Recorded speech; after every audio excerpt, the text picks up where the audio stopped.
Assalamualaikum warahmatullahi wabarakatuh. Waalaikumsalam warahmatullahi wabarakatuh.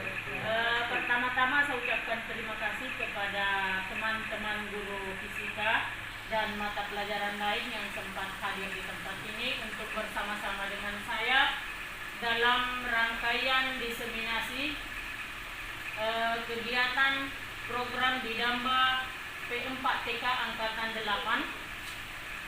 Ya. Tugas ini sekaligus menggugurkan kewajiban saya sebagai peserta untuk melakukan diseminasi di kelompok atau komunitas mata pelajaran fisika dengan mata pelajaran lain yang memiliki relevansi. Baiklah, teman-teman guru yang hadir di tempat ini,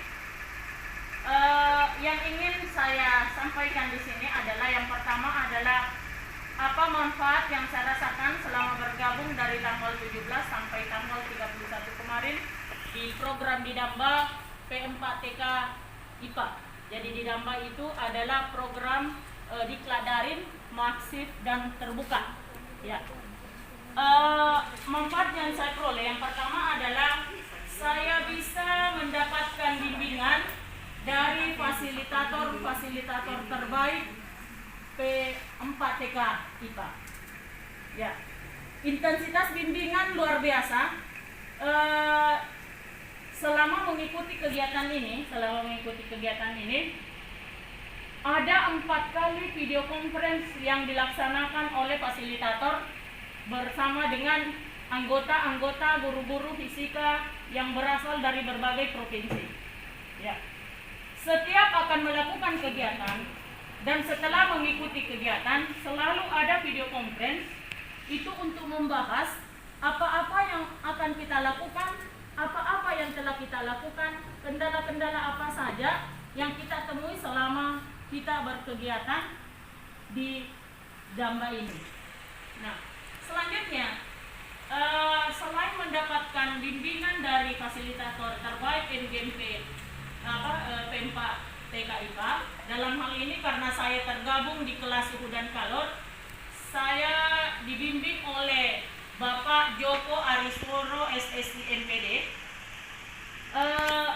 Juga banyak sekali pendalaman materi yang saya dapatkan, termasuk teknik-teknik di dalam mengajarkan materi yang sesuai dengan kelas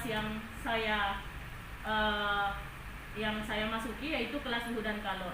Jadi pada materi suhu dan kalor kita sharing-sharing pengalaman, kita dibimbing untuk bagaimana membelajarkan materi suhu dan kalor ini dengan menggunakan teknik, strategi dan pendekatan yang tepat. Ya. Seperti di suhu dan kalor itu yang tepat untuk pembelajaran di materi ini adalah pendekatan kontekstual, di mana kita menggunakan metode belajar dengan cara menggiring siswa untuk mengenali fenomena-fenomena yang ada di dalam kehidupan sehari-hari yang erat kaitannya dengan suhu dan kalor, supaya anak-anak siswa peserta didik kita itu terpancing untuk belajar materi ini. Ya, karena tidak bisa dipungkiri selama ini fisika itu dianggap sebagai materi yang sangat susah dan mungkin cenderung membosankan. Oleh karena itu, dengan pendekatan kontekstual, kita memberikan masalah-masalah yang erat kaitannya dengan kehidupan sehari-hari, rasa ketertarikan dan rasa penasaran siswa itu muncul. Misalnya, kita memberikan dia suatu pertanyaan, misalnya, kira-kira kalau di pegunungan di dataran tinggi, yang mana lebih cepat jadi mendidih kalau kita memasak di daerah pegunungan dengan di daerah dataran rendah? Ya, hampir dipastikan kemungkinan besar anak-anak kita akan menjawab, iya pastilah lebih cepat kalau kita masak di pinggir pantai. Ya, mungkin alasannya anak-anak kita masuk akal, karena suhu di pinggir pantai itu relatif panas dibanding dengan di pegunungan. Nah, ini kita bisa berikan semacam ini ke siswa bahwa Itulah gunanya sebentar kita akan belajar suhu dan kalor, karena kenyataannya tidak. Justru memasak di daerah yang dataran tinggi pegunungan itu lebih cepat mendidih air dibanding di pinggir pantai. Nah, nanti di situ kita akan anak-anak terpancing, oh ya penasaran kok kenapa bisa. Nah, anak-anak kan di sini nanti akan belajar apa itu titik didih, apa yang mempengaruhinya. Jadi nanti dia akan belajar bahwa ternyata titik didih itu dipengaruhi oleh tekanan. Makin tinggi suatu tempat, makin rendah ya tekanannya, makin rendah suhunya. Rendah suhu berarti rendah titik didih. Jadi kalau mungkin di tempat rendah air mendidih suhu 100 derajat, maka di pegunungan itu di bawah suhu 100 derajat, karena dia titik didih air itu turun karena pengaruh tekanan yang ada di tempat itu. Nah, yang lainnya lagi mungkin yang bisa menarik bagi siswa adalah kita bisa pancing siswa. Kalau kalian ini demam atau panas, kalian ini dengan menggunakan pendekatan kontekstual, kalian itu dikompres pakai air apa? Air panas atau dingin? Air hangat atau dingin? Ah, mungkin siswa kita lagi akan menjawab, oh, air dingin. Kenapa? Karena suhu itu berpindah dari yang lebih tinggi ke rendah. Ah, ternyata, nah ini kita bisa giring lagi siswa kita bahwa tidak boleh kita hanya terikat pada satu konsep. Ya. Jadi idealnya nanti kita akan berikan sedikit demi sedikit, kita akan masuk memberikan penjelasan ke siswa bahwa setelah kita berdiskusi, oh ternyata yang tepat mengompres itu air hangat. Dengan catatan air hangat itu di bawah suhu orang yang sementara sakit.